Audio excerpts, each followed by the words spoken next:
penser autrement. Moi je crois que c'est Jésus le sens de ma vie. Je refuse d'être comme les autres, je refuse d'être comme les autres. Moi j'ai choisi Jésus. Je refuse d'être comme les autres, je refuse d'être comme les autres. Moi j'ai choisi Jésus. Moi j'ai choisi Jésus. Moi j'ai choisi Jésus.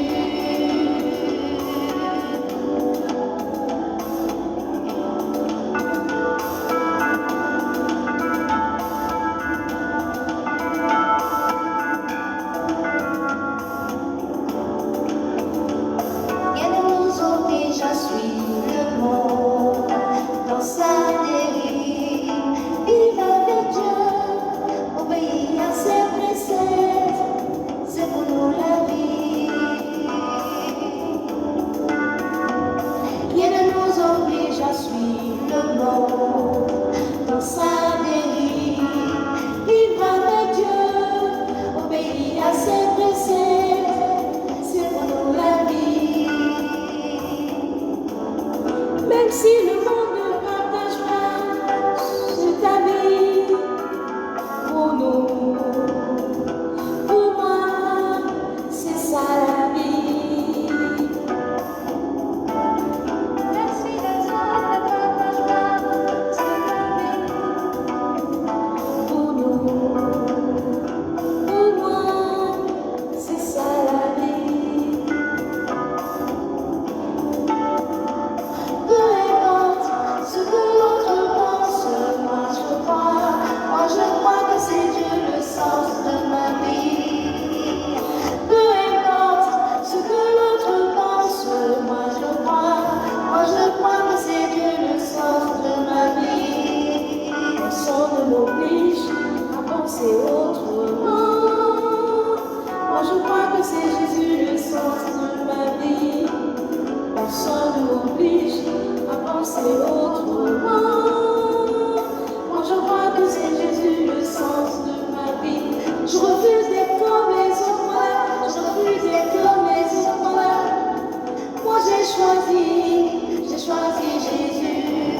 Je refuse d'être comme les autres, je refuse d'être comme les autres. Moi j'ai choisi Jésus. Moi j'ai choisi Jésus. Et toi mon frère, moi j'ai choisi Jésus. Moi j'ai choisi Jésus. Moi j'ai choisi Jésus.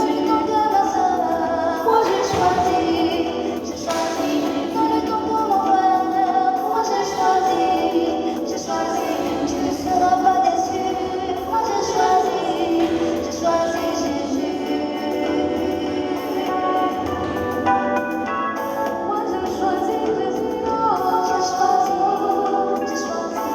Dis-moi, moi j'ai choisi Jésus.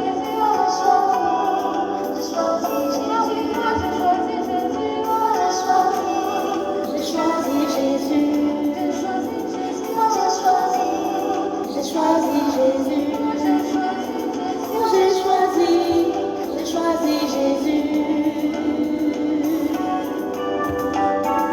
Gloire et honneur à Jésus, louange à notre Dieu. À lui la gloire, à lui l'honneur. Bien-aimée famille royale, je te salue dans le précieux, glorieux nom de notre Seigneur Jésus. Écoute bien ce cantique. Famille royale, écoute ce cantique, et mes rois et mes reines. Rien ne nous oblige à suivre le monde dans sa dérive. Vivre avec Dieu, obéir à ses préceptes, c'est pour nous la vie. Rien ne nous oblige à suivre le monde. Rien ne nous oblige à suivre le monde dans sa dérive. Vivre avec Dieu, obéir à ses préceptes, c'est pour nous la vie. Même si le monde ne partage pas cet avis, pour nous, enfants de Dieu, pour moi, c'est ça la vie. Pour moi, la vie, c'est sur Jésus. Même si le monde ne partage pas ta vie pour nous et pour toi, c'est ça la vie. Suive les préceptes du Seigneur. Peu importe ce que l'autre pense, moi je crois que c'est Dieu le sens de ma vie. Peu importe ce que l'autre pense, moi je crois que c'est Dieu le sens de ma vie. Personne ne m'oblige à penser autrement. Moi je crois que c'est Dieu le sens de ma vie. Personne ne m'oblige à penser autrement. Moi je crois que c'est Dieu le sens de ma vie. Je refuse d'être comme les autres, voilà. Je refuse d'être comme les autres, voilà, c'est tout, un point, c'est tout. Moi j'ai choisi Jésus. Je refuse d'être comme les autres, voilà. Je refuse d'être comme les autres, voilà. Moi j'ai choisi Jésus. Moi j'ai choisi Jésus. Moi j'ai choisi Jésus. Alléluia. Gloire et honneur à notre Dieu. Louange, élévation au roi des rois, au Seigneur des seigneurs. Famille royale, Dieu nous bénisse. Rien ne nous oblige à suivre le monde. Rien ne nous oblige à suivre le monde. Dans sa dérive, vivre avec Dieu, obéir à ses préceptes, c'est pour nous la vie. Waouh! Rien ne nous oblige à suivre le monde. Dans sa dérive, vivre avec Dieu, obéir à ses préceptes, c'est pour nous la vie. Ne partage pas ta vie pour toi. Pour toi, c'est ça la vie. Même si les autres ne partagent pas ta vie, pour toi et pour moi, c'est ça la vie. Waouh! Peu importe ce que l'autre pense, moi je crois que c'est Dieu le sens de ma vie. Peu importe ce que l'autre pense, moi je crois que c'est Dieu le sens de ma vie. Personne ne m'oblige à penser autrement. Moi je crois que c'est Jésus le sens de ma vie. Personne ne m'oblige à penser autrement. Moi je crois que c'est Jésus le sens de ma vie. Je refuse d'être comme les autres, voilà. Je refuse d'être comme les autres, voilà. Moi j'ai choisi Jésus. Je refuse d'être comme les autres, voilà. Je refuse d'être comme les autres, voilà. Moi j'ai choisi Jésus. Bien-aimés, famille royale, Valérie Yoboué, Maria Dou, Abigail Sieso, Genèse Lima, Chante-Pronésy, Grâce Wana, tous les bien-aimés, que la grâce de notre Seigneur Jésus soit avec chacun de vous. Dieu vous bénisse. Reine Marie, soyez bénis. Ici Paul, soyez bénis. Gros bisous à vous. Le Seigneur dans sa grâce a bien voulu que nous soyons encore là en ce jour. Nous bénissons son Saint-Nom. Merci infiniment, Papa, pour ta grâce. Sois béni, sois glorifié. Merci à toi la gloire. Nous bénissons le Seigneur qui a renouvelé le souffle de vie en nous. Je suis dans la joie de vous retrouver, bien-aimés du Seigneur. Oui, bien-aimés, j'ai mis ce chant que le Seigneur m'a inspiré par sa grâce. Rien ne nous oblige à suivre le monde dans sa dérive. Pour nous, vivre avec Dieu, obéir à ses préceptes, c'est ça la vie. Même si le monde ne partage pas sur ta vie, pour moi, pour toi, c'est ça la vie. C'est sur Dieu. C'est ça la vie. Peu importe ce que l'autre pense, peu importe ce que le monde pense, pour nous, c'est Jésus le sens de notre vie. Moi, j'ai choisi Jésus. j'ai choisi Jésus. Bien-aimés du Seigneur, que la grâce de notre Seigneur soit avec nous. Depuis un moment, nous parlons des violences conjugales. Et nous sommes encore dans cette ligne de conduite. Il est important pour nous que le Seigneur puisse nous parler par rapport à un certain nombre de choses dans nos vies. Nous nous posons des questions. Et en tant que servant du Seigneur, je me dois de chercher la pensée de Dieu pour communiquer cette pensée. Bien-aimés du Seigneur, j'ai dit tout à l'heure que peu importe ce que l'on pense, moi, suivre les préceptes du Seigneur, c'est ça la vie. Nous avons l'habitude d'entendre le foyer, c'est ça. Le foyer, c'est comme ça. Le foyer, c'est ça. Et en disant le foyer, c'est quoi? C'est ça. Bien-aimés du Seigneur, on peut entendre des personnes avec peut-être une sagesse humaine, selon eux, dire qu'il faut apprendre à tout supporter dans le foyer, même la violence. Et on te dit, le foyer c'est comme ça.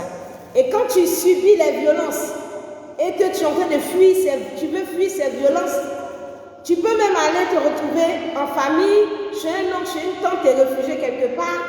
On va te dire, non, ma fille, ma nièce, le foyer c'est comme ça. Le foyer c'est comme ça.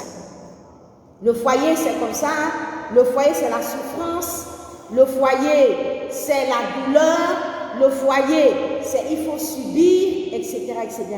Cédric Arnaud Balou, Dieu te bénisse. Donc on te dit que le foyer c'est la douleur, le foyer c'est la souffrance. Moi je sais une chose, la Bible me dit que celui qui a trouvé une femme a trouvé le bonheur. Cela me dit que la rencontre entre un homme et une femme, c'est un bonheur.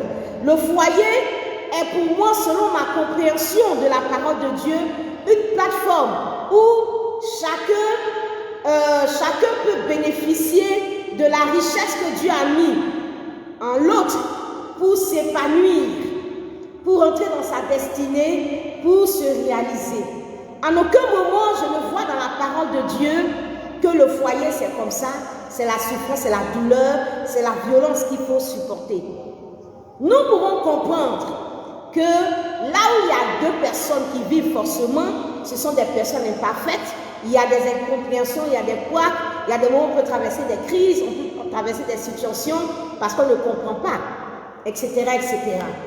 Donc, comprendre que le foyer, c'est qui réunit deux personnes imparfaites et que forcément, il y a des moments où on n'est pas au même niveau et qu'il peut y avoir des incompréhensions, des moments de froid et des tensions qu'on peut, avec la bonne volonté, essayer de régler pour que les choses aillent de l'avant. Ça se comprend.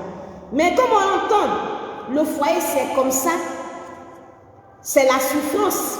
Et quand une femme court pour aller, pour se sauver ou se réfugier, fuir la violence, on peut te l'amener pour dire, le foyer c'est comme ça. Bien-aimés du Seigneur, souvent on se pose la question de savoir, mais pourquoi ces personnes sont restées dans cette situation jusqu'à mourir? Mais parce que souvent aussi, on n'a pas un environnement qui nous aide en fait. On a un environnement qui nous garde prisonniers ou prisonnières de cette violence conjugale. Bien-aimés du Seigneur, je l'ai dit, la violence conjugale concerne en majorité les femmes. Mais il y a aussi une minorité d'hommes aussi qui souffrent de la violence conjugale. Et donc, quand je parle de violence conjugale, je parle à la majorité, à une grande partie des femmes qui en souffrent et à cette minorité aussi d'hommes qui en souffrent.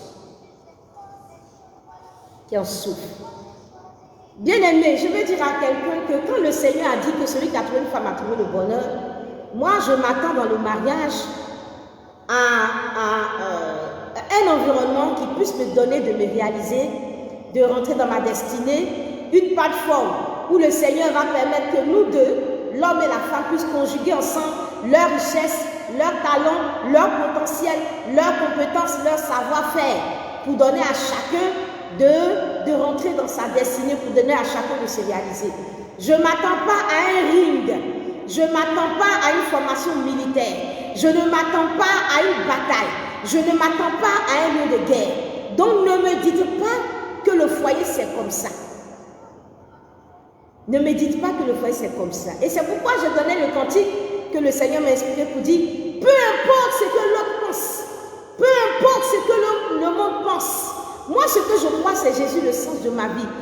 Pour moi, c'est obéir aux préceptes, c'est la volonté de Dieu, la parole de Dieu, les commandements de Dieu qui sont pour moi ma boussole et mes fondements. Et ce que la parole de Dieu n'autorise pas, même si ma tradition l'autorise, même si l'opinion publique tolère cela, moi je ne vais pas avec parce que ce n'est pas la volonté de Dieu. Je n'ai pas encore dans la parole de Dieu, en tout cas cette parole-là qui me dit que le foyer, c'est subir et accepter la violence. C'est subir et accepter la violence. Bien-aimé, une femme prépare son mariage. Elle va peut-être prendre ses économies. Ou un homme prépare son mariage. Il va prendre ses économies pour ce jour-là se donner le plaisir. Ce jour-là célébrer vraiment son amour. Ce jour-là, en tout cas, se faire plaisir. Inviter les amis, danser, manger, réunir la famille. Bien-aimé, si l'on me dit que c'est pour le deuil, c'est pour la souffrance, c'est pour la douleur, pourquoi je vais me fatiguer pour faire ça? Si c'est pour mourir dans ce mariage, mais pourquoi moi je vais m'acheter la mort? Pourquoi je vais prier pour ma mort? Pourquoi je vais prier pour me marier alors que c'est demander la mort? Bien-aimé du Seigneur, le mariage ce n'est pas la mort. Le mariage ce n'est pas pour la violence. Le foyer ce n'est pas comme ça. Le foyer ce n'est pas comme ça. Bien-aimé, dans la parole du Seigneur, je vous ai dit que la relation de David et de Saül, moi je vais la prendre dans mon contexte comme une relation conjugale entre un époux et une épouse. Et dans cette relation, Saül est le violent et David est celui-là qui subit la violence. Bien-aimé, la Bible nous dit que Saül a regardé David d'un mauvais œil à partir de ce jour et dans la suite. Et la Bible nous dit que le lendemain, le mauvais esprit de Dieu saisit Saül, puis des transports au milieu de la maison. 1 Samuel 18 à partir du verset 9. David jouait comme tous les jours et Saül avait sa lance à la main. Bien-aimé, David jouait comme tous les jours. Et ici, je prends David comme la personne qui est victime de la violence. David jouait comme tous les jours. Abou Grolo, Dieu te bénisse. David, qui symbolise ici une femme ou un homme battu. Mais je vais parler comme si c'était une femme. Si tu es un homme, tu te mets à la place aussi. Donc, David qui jouait tous les jours. David qui cuisinait tous les jours. David qui est cette femme qui vaquait à ses occupations tous les jours, qui faisait du bien à son époux tous les jours. David qui tous les jours se disposait sur le lit pour son mari, qui remplissait ses tâches quotidiennes tous les jours, qui faisait tout ce que cet époux l'attendait tous les jours. Bien-aimé, pendant que David, lui, il fait ce qu'il doit faire, la Bible nous dit que Saül, saisi par le mauvais esprit, il a des transports, il est excité par ce mauvais esprit qui est en lui. La Bible dit que Saül lève sa lance, disant à lui, mais je frapperai David contre la proie, contre la paroi. Voici donc une femme ou un homme qui est disposé à faire du bien tous les jours à son époux, à son épouse. Et en retour, voici cet époux, cette épouse-là, habitée par un mauvais esprit, qui a une lance et qui menace la vie de l'autre. Bien-aimé, la Bible dit que David s'est détourné de lui 2 fois. Ce n'est même pas une fois. Une fois, il a lancé, David s'est détourné. 2 fois, il a lancé, David s'est détourné. David s'est détourné. Bien-aimé du Seigneur, et cela a continué.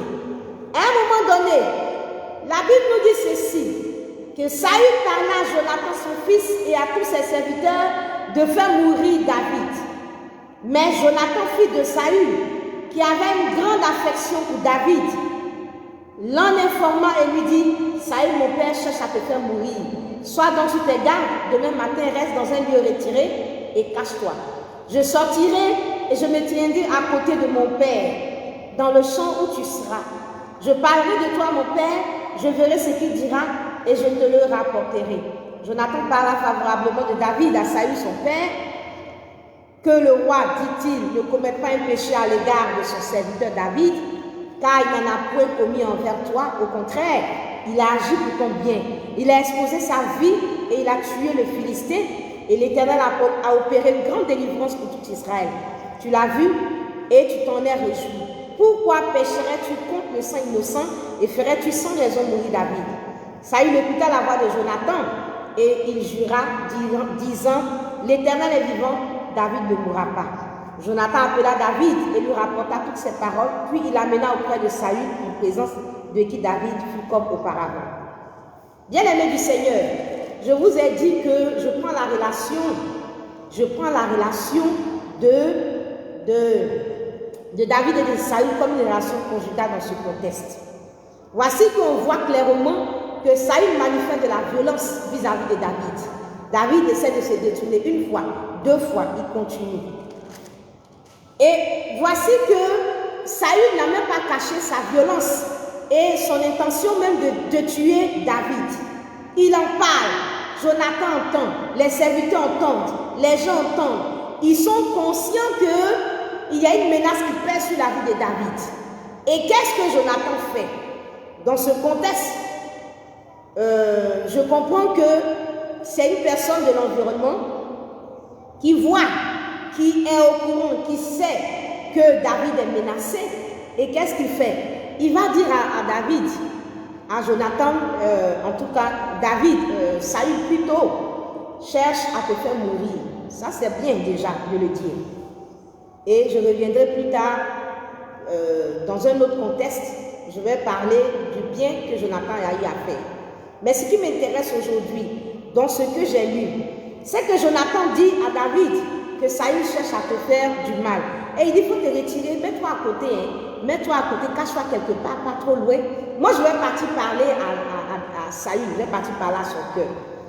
Et Jonathan il parle à Saül, et puis Saül dit, ah, j'ai compris qu'il revienne. Donc, voici quelqu'un, peut-être qu'il doit se mettre à l'abri, à qui on dit non, on va partir parler à ton conjoint violent. On va aller le raisonner. On va aller lui dire, il faut qu'il arrête ce qu'il fait. Et puis, voilà, c'est fini. Donc, Jonathan parle à Saül. Saül dit, d'accord, j'ai compris, je ne vais plus lui faire du mal. Et il revient, il fait revenir David dans son foyer, dans ce contexte. Je dis, je prends comme une relation conjugale. Donc, il ramène David, qui est cette femme battue, on la ramène dans son foyer, en oubliant que le Seigneur a pris le temps de dire que Saül était possédé par un mauvais esprit. Saül était possédé par un esprit de violence. Il avait un esprit impur dans sa vie. Et c'est cet esprit qui le rendait violent. Et on vient, on le raisonne, on lui dit, bon, ce que tu as fait, c'est pas bien. Ah, David, qu'elle a été fait du bien. Et puis toi, tu es violent, c'est pas bien. Il dit, ok, j'ai compris. Et on fait revenir David dans cette maison, dans cette relation, dans ce foyer. Et qu'est-ce qui se passe? La Bible dit que David revient et il emmena David en la présence de Saül et David est comme auparavant. Donc quand David vient, lui il continue d'être une bénédiction. C'est comme une femme qui est dans son foyer, qui est menacée, qui essaie de se mettre à l'abri, à qui on dit non, on n'a pas là ton mari, il faut revenir. Une fois, il a frappé avec la lance, David s'est détourné. Deux fois, il a fait, David s'est détourné. Et encore cette fois, où même il menace, tout le monde entend, il parle, il menace, je vais te tuer toi là un jour. Et puis, on te dit non, il faut revenir, c'est pas grave, on lui a parlé, etc., etc. Bien-aimé du Seigneur. Et David revient dans ces mêmes dispositions. David revient et il est comme auparavant. Il ne revient pas avec une mentalité même changée, hein, mais il revient dans toute sa naïveté, il revient encore comme auparavant. Cette femme-là retourne dans ce foyer-là comme elle était auparavant, dans les mêmes dispositions, dans la même naïveté, en faisant toujours tout ce que son mari veut, on lui faisait du bien, en croyant que les choses vont aller en tout cas dans le bon sens. Et bien aimé du Seigneur, qu'est-ce qui se passe? Quand David est revenu et il était avec Saül comme auparavant, en jouant toujours à la musique de la bonne épouse, en jouant toujours à la musique de la femme soumise, en jouant toujours à la musique de la femme parfaite, en jouant toujours à la musique de cette femme qui aime son mari. La Bible nous dit que pendant que David il est revenu, il était dans de mauvais sentiments, de meilleurs sentiments, il était dans toujours les mêmes dispositions. Alors, 2 versets seulement après, la Bible nous dit, alors le mauvais esprit de l'Éternel fut sur Saül qui était assis dans sa maison, sa lance à la main. Bien-aimé, David était menacé par Saül. David était menacé par Saül. Jonathan a appris, les serviteurs ont appris. Il y a un certain nombre de personnes qui étaient au courant de cette menace. Qu'est-ce qu'ils ont dit? On va partir parler à David, à Saül. Et d'après eux, ils ont parlé à Saül. Saül dit, ah, j'ai compris. Et David vient, David reprend encore sa position, en train d'être toujours une bénédiction à jouer pour Saül. Et la Bible nous dit que le mauvais esprit qui est dans Saül, qui était assis dans sa maison, il avait la lance à la main. Et la Bible nous dit que David jouait et Saül voulut le frapper avec sa lance contre la paroi. Bien-aimé du Seigneur, David jouait et puis Saül a voulu le frapper avec sa lance contre la paroi. Je veux dire à quelqu'un que l'opinion publique, notre culture, notre coutume, notre mentalité, notre façon de voir n'aide pas les gens à fuir la violence conjugale, mais les emprisonne dans des foyers où il y a la violence conjugale. On te dit, le foyer là c'est comme ça, le foyer là c'est ça, on te frappe, mais c'est ça. Nous tous on nous a frappé. Ta maman on l'a frappé, ta tante on l'a frappé. Bien-aimé du Seigneur, quand je suis là, j'ai un souvenir qui me hante, entre guillemets, me hante, mais je n'oublie pas. J'étais encore petite et je sais que je ne pense même pas, si j'ai trop, peut-être que j'avais 10 ans, en tout cas autour de là. J'ai une tante qui subissait les violences conjugales. Bien-aimé, son époux la frappe, il la blesse et elle fuit toujours. Elle venait chez ma mère, elle venait se réfugier chez ma mère. Il y avait des plaies sur son corps, je me rappelle bien. Je n'en dis pas plus, mais je vous dis, mes bien-aimés du Seigneur, Anne-Marie Cadio, bien-aimés du Seigneur, je vous dis que tout son corps, c'était des plaies. Et j'étais petite et j'étais traumatisée. Je m'asseyais à côté de ma tante. Quand elle arrive, encore elle dit, il m'a encore frappé, il m'a encore battu, il m'a encore frappé, il m'a encore blessé. Et elle peut faire 1 jour, 2 jours chez ma mère. On la soigne. Mais bien aimé du Seigneur, la famille, les gens disent, c'est comme ça, c'est ton mari, vous avez fait des enfants, voyez là, c'est comme ça, tu vas partir, tu vas laisser les enfants où? Bien aimé du Seigneur, quand on finit de la soigner, 2 ou 3 jours après, on ramène ma tante dans son foyer, bien aimé. Et il ne se passait pratiquement pas de semaine où son mari violent ne la battait pas. Et pourtant cette femme, elle vendait au marché, elle vendait du poisson au marché, elle se débrouillait tout ce qu'elle pouvait vendre pour se nourrir. Elle-même, elle se prenait pratiquement en charge. Mais on lui disait, c'est ton mari, tu as fait les enfants, tu vas laisser les enfants pour partir. Les enfants vont faire comment? Une autre femme va venir maltraiter les enfants. Voyez là, c'est comme ça, il faut attraper ton cœur. Et bien aimé du Seigneur, d'après eux, attrape ton cœur. Et elle a attrapé son cœur, comme les gens disent, jusqu'à ce que ma tante là, elle est morte. Elle est morte. Et on a dit, en tout cas si je ne me trompe, pour les souvenirs que j'ai, en tout cas si je ne me trompe, elle est décédée, elle avait accouché. Elle avait accouché, imaginez, il y a peut-être 20 ans, un peu plus de, oui, c'est plus de 20 ans. Cette tante, elle est décédée, ça doit faire peut-être 30 ans, non? qu'elle est décédée. Imaginez en ce moment-là où dans nos nations, la médecine n'était même pas encore développée pour un certain nombre de choses. Mais cette tante-là venait de subir une césarienne. Elle venait de subir une césarienne et vous voyez comment c'était un peu difficile. Mais quand elle est rentrée de l'hôpital, dans la même semaine où elle a subi la césarienne, bien aimé, son époux l'a battu, l'a frappé. Et la semaine qui a suivi, elle est décédée. Elle est décédée. Bien aimé, les enfants pour lesquels elle devait rester subir la violence conjugale, les enfants sont là aujourd'hui sans elle. Les enfants ont grandi. Aujourd'hui, ces enfants sont aussi dans la société, dans une certaine position. Les filles sont mariées, les garçons sont mariés. Bien aimés du Seigneur. Et c'est comme ça que ma tante, elle est morte.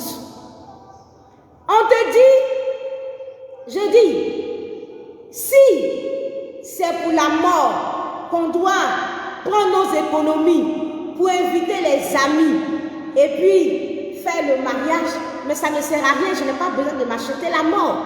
Ça ne sert à rien de se marier dans ce cas si c'est pour aller mourir. Si c'est pour aller mourir. Et ce n'est pas la volonté de Dieu. Et je ne fais que le dire dans toutes les vidéos que je suis en train de faire. Je suis en train de vous dire de la part de l'Éternel que ce n'est pas la volonté de Dieu qu'on meurt dans le foyer. Le foyer n'est pas un lieu pour mourir, c'est un lieu pour se réaliser. La Bible dit que deux valent mieux qu'un. Si je suis seul, que Dieu me met à deux, c'est pour qu'on puisse conjuguer nos efforts ensemble. C'est pour qu'on puisse conjuguer nos forces ensemble. C'est pour qu'on puisse s'entraider. C'est pour que l'un puisse apporter à l'autre. Mais ce n'est pas un ring de boxe. Ce n'est pas un lieu de violence. Ce n'est pas un lieu de bataille. Je suis désolée. Je suis désolée. Je suis désolée. Je suis désolée. Et bien aimé du Seigneur, c'est pourquoi dans le cantique, j'ai mis le cantique et j'ai dit, même si les autres ne partagent pas ce avis, pour moi, suivre les préceptes du Seigneur, c'est ça la vie. Si le monde, si ma culture, si ma coutume, si l'opinion publique ne pense pas comme je pense, même si la société va me rejeter, même si ma religion va me rejeter, même si je ne sais pas, mon quartier, mon village, ma famille va me rejeter. Pour moi, suivre les préceptes du Seigneur, c'est ça la vie. Et devant les violences conjugales, Dieu nous demande de fuir. Et j'ai parlé assez longuement dans les autres vidéos. Vous pouvez aller prendre les autres vidéos que j'ai eu à faire pour comprendre la position du Seigneur. Le Seigneur dit qu'il est mieux de vivre dans une terre déserte qu'avec une personne querelleuse. Simplement querelleuse, le Seigneur dit mieux vaut vivre dans une terre déserte et une personne violente. Et une personne violente. On te dit le foyer c'est ça. Et moi je dis à quelqu'un que Dieu n'a pas dit que le foyer c'est ça. Dieu n'a pas dit que le foyer c'est souffrir des violences conjugales. Dieu n'a pas dit ça. Dieu n'a pas dit ça. Bien aimé du Seigneur, dans nos familles, dans nos coutumes, dans notre façon de penser, de raisonner, on te dit, attrape ton cœur. Le foyer, tu t'en vas, on te fait asseoir et puis on te donne des conseils pour aller dans ton foyer. On te dit, ma fille, le foyer dans lequel tu t'en vas là, il faut attraper ton cœur. Attrape ton cœur. Donc, il faut enlever ton cœur de ta poitrine, quoi. Il ne faut pas qu'il batte. Il faut attraper ton cœur. C'est dit, il faut tuer tes émotions. Il ne faut plus avoir d'émotions. Attrape ton cœur. Il faut fermer ta bouche. Il faut fermer ta bouche. On te dit, quand tu dois rentrer dans un foyer, attrape ton cœur, ferme ta bouche, ferme tes oreilles, n'entends rien, ferme tes yeux, ne vois rien, ferme les yeux, ferme la bouche, ferme les oreilles, attrape ton cœur. Pour être dans ce foyer. Bien aimé, une personne qui n'a plus le cœur dans sa poitrine, qui ne voit plus, qui n'entend plus, qui ne parle plus, cette personne-là c'est quoi? Je veux que vous écriviez. Une personne qui n'a plus son cœur dans sa poitrine, dont le cœur ne bat plus. Le cœur ne bat plus. Il ne parle, cette personne ne parle pas. Cette personne n'entend pas. Cette personne ne voit pas. C'est quoi? c'est un cadavre. Écrit, c'est un cadavre. C'est un mort. Bien-aimé, c'est un mort qui n'a plus son cœur dans la poitrine, qui ne parle plus, qui ne voit plus, qui n'entend plus. Et vous savez ce qu'on dit? Donc vous savez ce conseil-là, ce que cela veut dire? C'est dit, va mourir dans ton foyer. Jénan Dominique Irié, Dieu te bénisse. Va mourir dans ton foyer. Et c'est pourquoi, en titre, j'ai dit, il y a un cadavre dans ta maison. On dit à une femme, va dans ton foyer, mais va comme un cadavre, va comme un mort. Va mourir dans ton foyer. N'aie plus un cœur, n'aie plus des yeux pour voir, des oreilles pour entendre, une bouche pour parler. Bien-aimé du Seigneur, moi je suis très loin de comprendre et d'accepter que le mariage que Dieu a créé là, soit pour ça, pour qu'on a nourri dans ce foyer. Bien-aimé du Seigneur, cela est très loin de la volonté de Dieu, cela est très loin des objectifs que Dieu veut atteindre dans le mariage et du but pour lequel Dieu a fait le mariage. Bien-aimé du Seigneur, je dis à quelqu'un qu'il y a un cadavre dans ta maison. Je vais dire à quelqu'un, à vous Grolo, je vais dire au frère Balou, je vais dire à Marie Adou, qu'aujourd'hui on peut voir les foyers, on peut entendre des gens dire, ah, moi j'ai 10 ans de couple, 20 ans de mariage, 50 ans de mariage, et on peut se réjouir, 1 an de mariage, on peut se réjouir. Mais je vais dire à quelqu'un, qu'est-ce qui a meublé ces 1 an? Quel est le contenu de ces 10 ans? Qu'est-ce qui renferme ces 30 ans de mariage, ces 50 ans de mariage? Bien-aimé du Seigneur, généralement dans ces mariages, il y a une personne qui vit et il y a une autre qui est morte. Généralement, ce n'est pas un foyer, ce n'est pas un couple. C'est une personne qui transporte un cadavre. Parce que l'autre ne vit plus. Parce que l'autre ne vit plus. Bien-aimé du Seigneur, ces couples-là ressemblent aux riches et aux pauvres Lazare. La Bible nous dit que Lazare était à la porte de ces riches. Lazare était à la porte de ces riches. Et il était désireux de se rassasier des miettes qui tombaient de la table de ces riches. Et la Bible nous dit que les chiens même venaient encore lécher ses ulcères. Et le pauvre est mort. Bien-aimé, dans cette relation de ces riches et de ce pauvre, que je prends comme une relation amoureuse, comme une relation conjugale, un à la porte, un est comme exclu de la maison, il y a un qui n'a pas de vie, et puis il y a un autre qui a joyeuse et brillante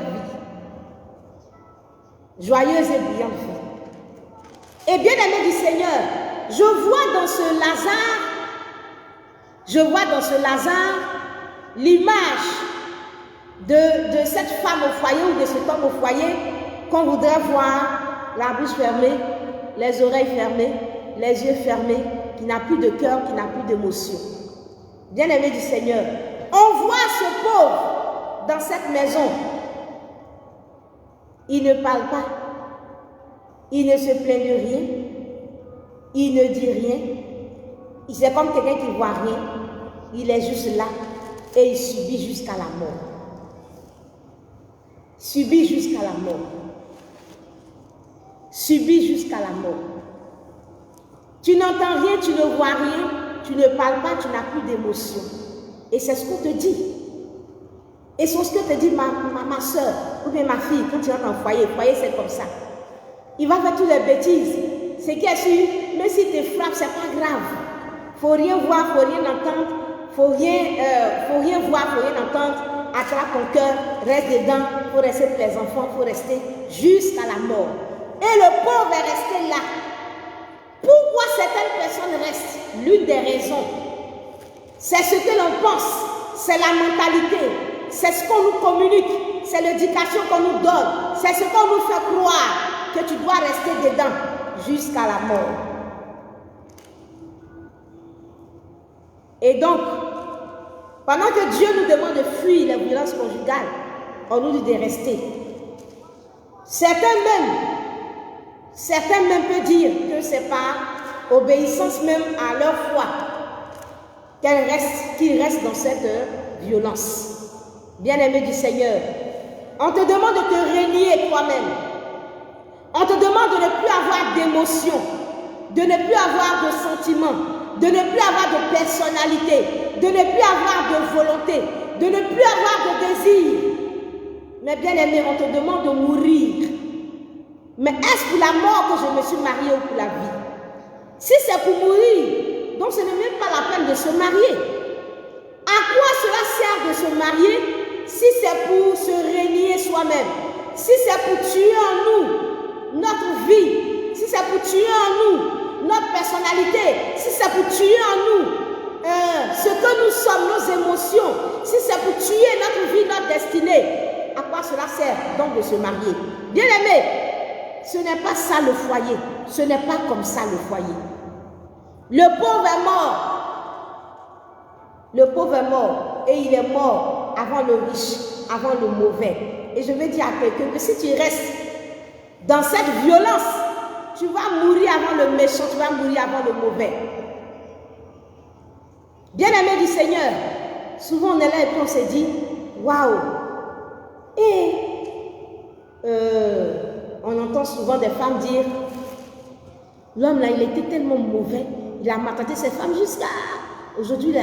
Vraiment, les enfants ont grandi, tout va bien, et puis la femme, elle est morte, elle n'a plus rien vu, elle est morte, elle n'a même pas vu cette gloire.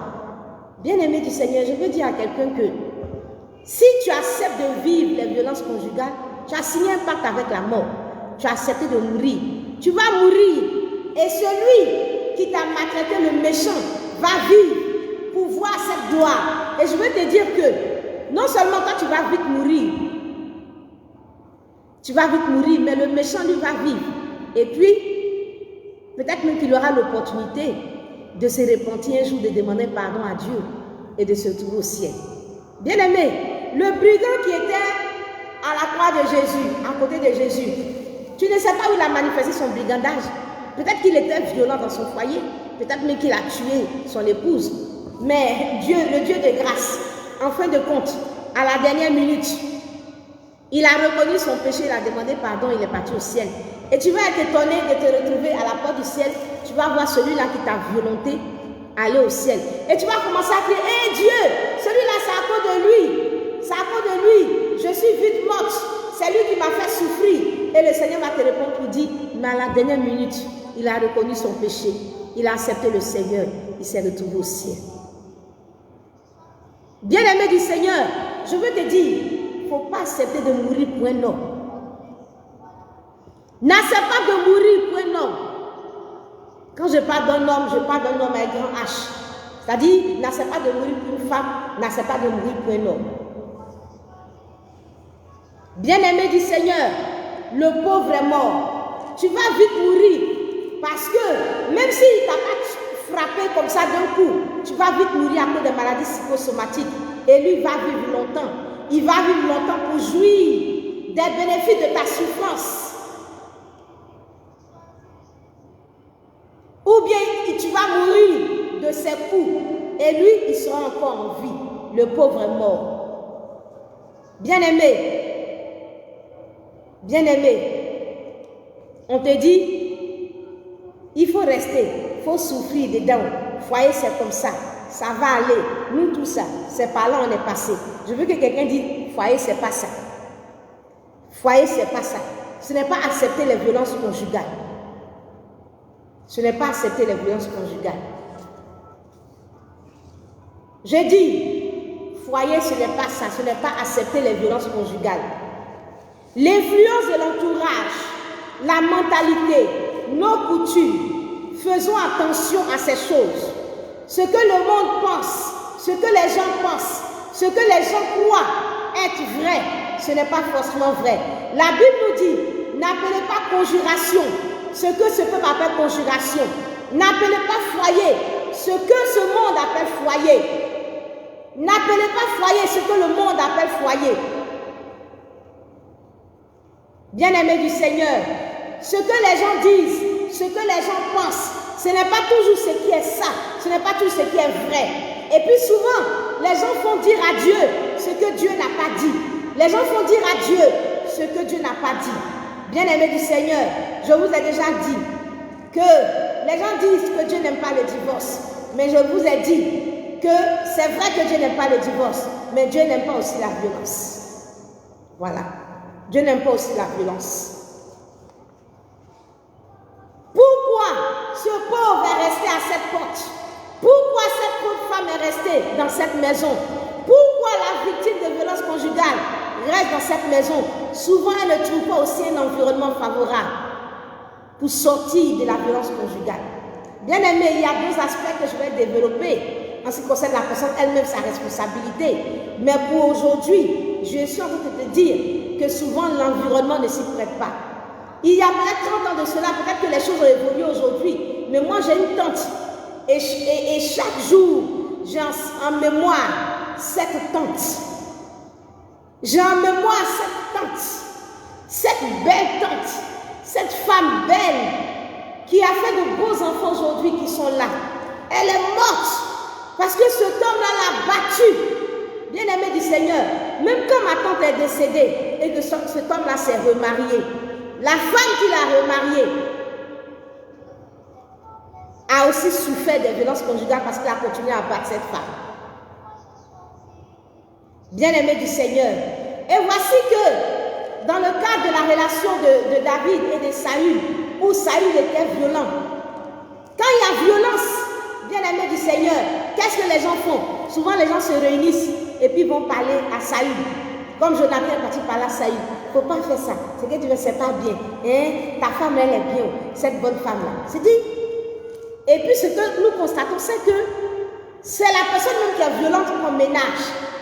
Cette personne qui est violente, c'est elle-même, on essaie de ménager cette personne. On essaie même de flatter cette personne. Je ne sais pas, j'ai l'impression que c'est cette personne-là qu'on va flatter. On fait comme si la victime, qui est soit peut-être cette femme victime-là, on essaie de plaider pour que cette femme-là soit dans cette maison, dans ce foyer. On fait comme si la vie de cette personne dépend de ce foyer. On fait comme si cette personne violente est le Dieu de cette femme. On fait comme si la vie de cette femme n'a pas de sens en dehors de cet homme violent. On fait comme si sans ce foyer, cette femme n'a pas de vie. On lie cette femme et sa vie à ce foyer, au point où, malgré cette violence, il est bon pour cette femme de rester, de demeurer dans ce foyer. Bien aimé, je ne parle pas de divorce, mais je parle même déjà de se mettre à l'abri, de se sauver, de s'échapper, de se mettre à l'abri de la violence. Mais enfin, comme si cette femme-là, sans ce foyer-là, elle ne peut pas s'en sortir. On te lie comme dans une prison. On te lie comme dans une prison et on fait la médiation, on fait la médiation. On ne va même pas dire à cet homme-là que ton comportement n'est pas bien, que ce que tu fais n'est pas normal. Non, ce n'est pas ça. En tout cas, moi, ce que j'ai vu de mes yeux quand j'étais petite, on essaie de négocier, de parler, c'est pas bien, pourquoi tu vas la frapper, il ne faut pas la frapper, c'est pas bien. Elle est jeune, si tu la frappes, c'est pas beau. Ça là, tu vas la frapper jusqu'à, et on dit, Bokotoum, Aboubouébonglo, on a du coup, il disait, tu vas faire 15 jours, tu vas avoir un malheur. Ça dit, ta femme peut mourir. Et on en parle comme si c'est quelque chose de banal, à Emma Dadgan. Bokotoum, Aboubouébonglo, Legnyamo. Et puis c'est tout. C'est tout. Et c'est tout en fait. On ne condamne pas cet homme-là violent. On ne le condamne pas. On ne montre pas que son attitude n'est pas bien. On ne s'élève pas contre lui. Mais on essaie de le ménager, de négocier. Tout ce qui nous importe, c'est qu'elle puisse retourner. Jonathan est parti parler à Saül. Saül a dit, bon, j'ai compris. Je ne fais plus. David est revenu. Quand David est revenu, la Bible nous dit que David faisait comme auparavant. Et Saül a pris sa lance encore pour le frapper. Jusqu'à ce que la menace soit encore plus grande. Pourquoi ce pauvre est resté à la porte en train de subir le riche jusqu'à la mort? Parce que souvent l'environnement ne nous aide pas aussi. L'environnement ne nous aide pas. L'environnement ne nous aide pas. On te dit, il ne faut pas parler. On te dit d'aller dans un foyer. Dans le foyer là, il ne faut pas parler. Donc là, elle ne va pas parler. Elle a subi les violences conjugales. Elle ne va pas parler. Vous lui avez dit que quand elle s'en va dans le foyer, elle doit se taire. Il ne faut pas parler. Il ne faut rien entendre. Il ne faut rien voir. Il ne faut pas parler. Il faut attraper ton cœur. Mais elle est partie dans le foyer et elle a accepté ce que vous avez dit. Elle a attrapé son cœur. Elle n'a pas vu. Elle n'a pas entendu. Elle n'a pas parlé. Bien-aimé du Seigneur. Et c'est ce qu'on nous dit. C'est ce qu'on nous dit. De ne pas parler. Alors que la Bible nous dit au Psaume 32, verset 3. Tant que je me suis tue, mes os se consumaient, je gémissais toute la journée. Dieu nous dit de parler, mais notre coutume, ou bien notre manière de voir, notre opinion publique, notre façon de voir, où les gens qui sont autour de nous disent, ne parle pas, ne dis rien, il te frappe, ne dis rien. Et donc elle va rester là à souffrir, on la frappe, mais quand elle sort, elle ne parle même pas aux voisins, elle ne dit même pas qu'on la frappe. C'est juste un foyer d'apparence. Elle va partir à l'église, elle ne dit pas qu'on la frappe. Dans le voisinage, elle ne va pas dire qu'on la frappe, tant que peut-être qu'il n'y a pas eu de gros bruit, elle va souffrir et mourir en silence. Parce qu'elle doit fermer la bouche, elle doit fermer les yeux, elle doit fermer les oreilles, elle doit attraper son cœur. Et ce n'est pas la volonté de Dieu. Tant que je me suis tue, mes os se consumaient. Je dis à une femme que le Seigneur dit, tant que tu vas te taire sur ta souffrance, tu ne vas pas parler de ta souffrance. Tes os vont se consumer. Tu vas mourir à petit feu. Ouvre ta bouche, parle. Ouvre les yeux et vois ce que tu subis. Ouvre les oreilles, entends les menaces et prends les dispositions en fonction. Ouvre les yeux et vois. Ouvre la bouche et parle de ce que tu vis, de ce que tu souffres, de ce que tu subis. Dès lors, Dieu te bénisse. Je vais terminer en te disant, le pauvre Lazare est resté dans le silence, n'a pas parlé, n'a rien dit, a souffert dans le silence et il est mort. Et il est mort. Et il est mort. Bien-aimé, je veux dire à quelqu'un que généralement, le conjoint violent, le conjoint méchant, c'est lui qui vit plus longtemps que le conjoint qui est bon et qui subit. Il va finir de te maltraiter ou elle va finir de te maltraiter. Et toi, tu vas mourir précocement. Et lui ou elle va vivre plus longtemps que toi. Vivre longtemps et jouir peut-être même des bénéfices de ton travail. Bien-aimé du Seigneur, je connais une femme qui avait son mari qui était dans le désordre conjugal. Dans le désordre, pas conjugal, dans le désordre moral, dans l'immoralité, qui a fait souffrir cette femme. Et cette femme-là a souffert. Et dans les derniers temps de sa vie, elle souffrait d'un cancer. Elle a connu toutes sortes de maux. Elle avait des palpitations de tout genre. Bien-aimé, sa femme était à l'hôpital. Non seulement il n'est pas parti la visiter, mais pendant qu'elle était à l'hôpital, en phase terminale de cancer, il a fait rentrer sa maîtresse dans sa chambre conjugale. L'hôpital a libéré la femme pour venir à la maison. Elle arrive. Il savait qu'elle venait. Et puis, il a fait entrer la maîtresse. Elle arrive. La maîtresse est dans la maison. Elle est sous le choc. Les quelques jours, on la ramène encore à l'hôpital. Bien-aimée, elle est morte. Elle est morte, étant mariée légalement. Il a tout pris tous les biens de cette femme. Et aujourd'hui, il jouit avec cette femme, cette maîtresse. J'ai dit, n'accepte pas de mourir pour quelqu'un. Il sera à tes funérailles avec cette maîtresse. Il va te battre, te frapper. Tu vas subir la violence physique ou psychologique.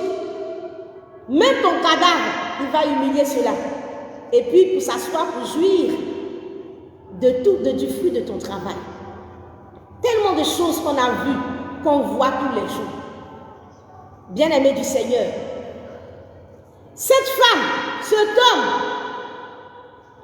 ce pauvre Lazare est resté jusqu'à la mort. Jusqu'à la mort. On te dit non, il faut rester. Je veux dire à quelqu'un que quand il y a violence, tu dois fuir la violence. Telle est la volonté de Dieu. Tu dois fuir la violence. Je ne te parle même pas encore de divorce, mais je te parle de te mettre à l'abri. Et je ne fais que me répéter. Depuis combien de temps je ne fais que te dire, t'interpeller, te rappeler la volonté de Dieu. Bien-aimé, ce pauvre est resté, ce pauvre est mort. Le riche est mort après lui. Qui était méchant? C'est le riche. Qui était mauvais? C'est le riche. Qui était à la porte? C'est le pauvre. Qui est vite mort? C'est le pauvre. Tu vas vite mourir par des maladies psychosomatiques ou par des coups que tu vas recevoir. Et lui, il va vivre longtemps. Toi, tu vas mourir dans la douleur. Tu seras consolé dans le ciel. Mais lui va vivre longtemps. Et plus grave, je ne sais pas si je peux dire plus grave, mais celui-là, ce riche ou ce mauvais, il peut, à un moment de sa vie, commencer à regretter son péché, se repentir, demander pardon à Dieu. Le Dieu de miséricorde va lui accorder le pardon. Et puis, il va partir au ciel. Bien-aimé du Seigneur. Bien-aimé du Seigneur. N'accepte pas de subir les violences conjugales. Fuis les violences conjugales. Sors de là, mets-toi à l'abri des violences conjugales. Ne reste pas là parce que ta coutume dit. La coutume n'est pas la parole de Dieu. Une coutume, on la respecte. On l'épouse la coutume quand elle ne contredit pas la parole de Dieu. Une fois qu'une coutume contredit la parole de Dieu, on doit la balayer de nos vies. Ce n'est pas la coutume qui subit les violences avec toi. Ce n'est pas la coutume qui subit les violences avec toi. C'est toi qui prends les coups. C'est ta vie qui est en jeu. C'est ta vie qui est en jeu. Et je vais te dire aujourd'hui, si quelqu'un te dit, le foyer dans lequel tu t'en vas là, attrape ton cœur, ferme les yeux, ferme les oreilles, ferme la bouche. Quelqu'un est en train de te dire, va mourir dans ton foyer, dis non, ce n'est pas ce que Dieu veut. Dieu dit, celui qui a trouvé une femme a trouvé le bonheur. Moi, je m'en vais pour mon bonheur. Et mon bonheur, je vais pour me réaliser. Je vais pour que l'autre m'apporte. Je vais pour apporter aussi à l'autre, afin que je sois aussi une richesse pour l'autre. Et quand on va conjuguer nos efforts ensemble, on va être bénis. On va rentrer dans notre destinée. Chacun va aider l'autre. Chacun va challenger l'autre. Chacun va apporter l'autre à aller de l'avant. Moi, je n'achète pas ma mort. Je n'achète pas une robe de mariage pour la mort. Je n'achète pas, je ne loue pas une salle pour la mort. Je ne fais pas des décorations pour la mort. Je ne prends pas des hôtesses pour la mort. Je ne prends pas des filles d'honneur pour la mort. Je ne prends pas des garçons d'honneur pour la mort. Je n'achète pas un gâteau de mariage pour la mort. Je ne loue pas des salles chères pour la mort. Je ne me coupe pas de vêtements pour la mort. Tout ce qu'on fait à notre cérémonie de mariage, c'est pour la vie, c'est pas pour la mort. Donc quand je vais, j'ai les yeux ouverts, les oreilles très ouvertes, la bouche ouverte, le cœur qui bat bien, avec toutes ces émotions. Je vais avec toute la lucidité pour vivre le bonheur. Pour vivre le bonheur et pas pour mourir. Je sais que je vais vivre avec un homme imparfait. Je sais que l'homme imparfait va vivre avec une femme imparfaite. Et je ne m'attends pas à vivre une harmonie parfaite, comme si nous étions des personnes imparfaites. Mais je dis que l'imperfection dans laquelle on va vivre ne tolère pas ou n'excuse pas la violence conjugale.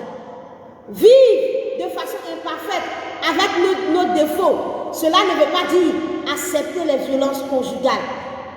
Rien ne doit tolérer les violences conjugales. Rien ne doit tolérer les violences conjugales. Bien-aimés du Seigneur, je veux vous le dire aujourd'hui. Demain, je vous le dirai. Après-demain, je vous le dirai. Je serai en train de vous dire. En tout cas, je pense que cette semaine, je vais la consacrer et essayer de mettre fin cette semaine-là à cet épisode. Mais je vous le dis et je vous le répète. Dieu n'est pas dedans. Dieu ne dit pas à une femme, reste subir les violences conjugales. Parce que moi, je n'aime pas le divorce. Je ne dis pas à quelqu'un divorce déjà, mais je dis à quelqu'un déjà, fuis comme David a fui. Comme Jésus même nous le recommande. De fuir là où on est persécuté. Jusqu'à ce que le Christ vienne. Jusqu'à ce que sa gloire soit manifestée. Que le Seigneur nous bénisse. Je vais dire à une femme, ouvre ta bouche.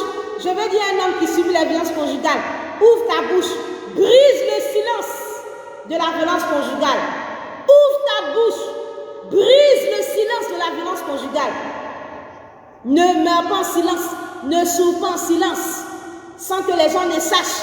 On te voit dans la société, on pense que tout va bien, tu es normal, alors que tu es en train de mourir à petit feu.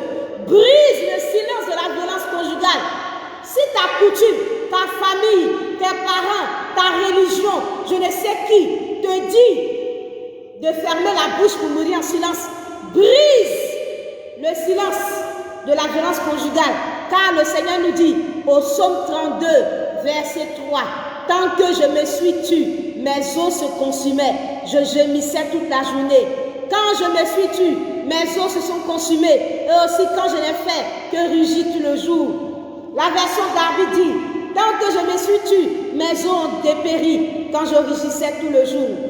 Bien-aimé, si tu te tais, que tu ne parles pas, tu vas mourir.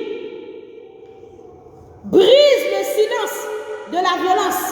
N'écoute pas cette voix qui dit, ferme ta bouche, ferme tes oreilles, ferme les yeux, attrape ton cœur, ne parle pas, n'écoute pas cette voix. Dénoncez les violences conjugales. Brise le silence de la violence conjugale. Dénoncez, exposez le coupable. Bravez la honte. Bravez la honte. Dénoncez.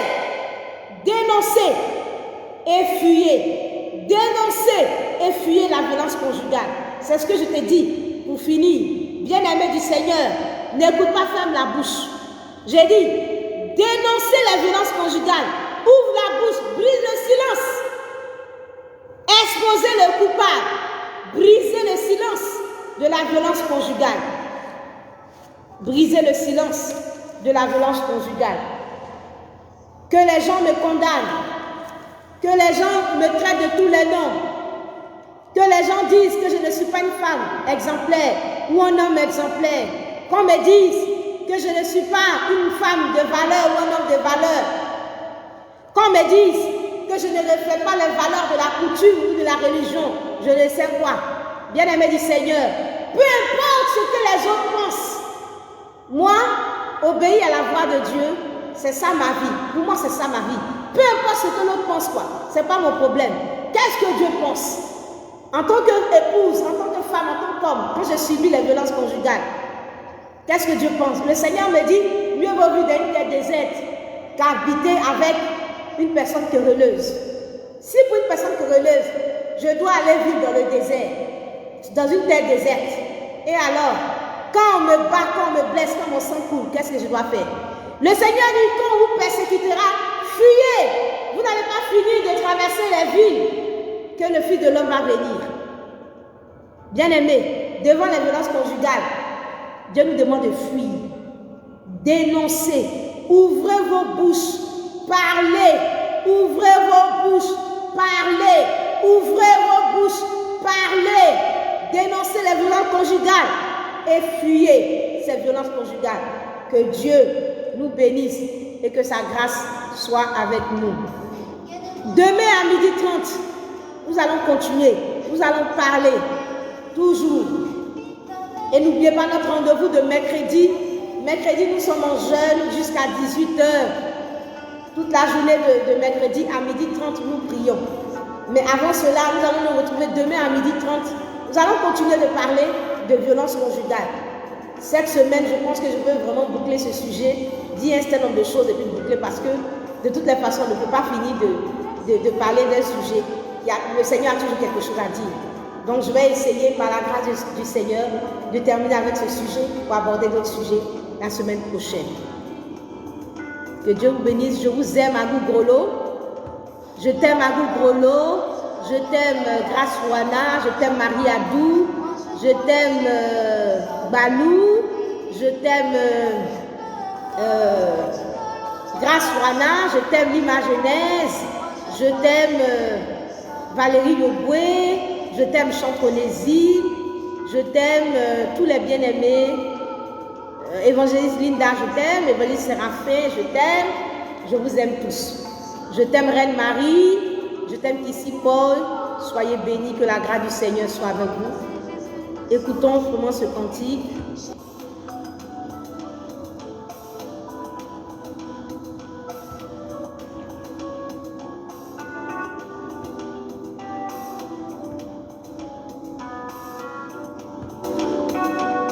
Rien ne nous oblige à suivre le monde dans sa dérive.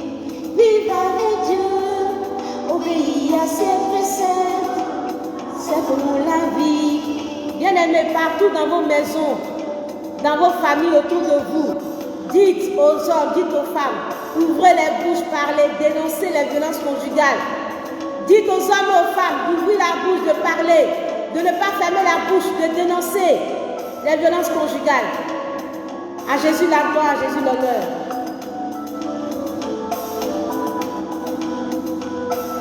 Donc nous allons nous laisser avec ce cantique.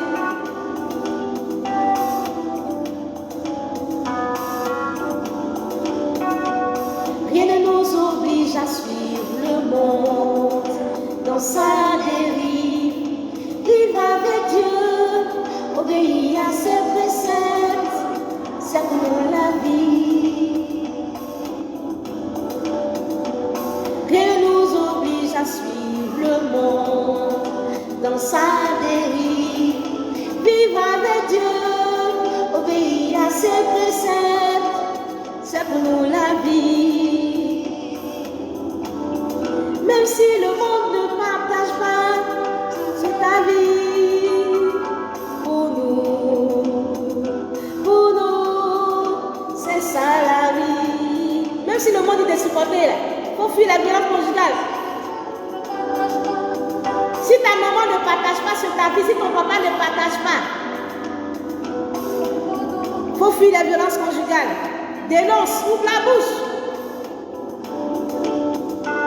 Peu importe ce que l'autre pense, moi je crois que c'est Dieu le sens de ma vie.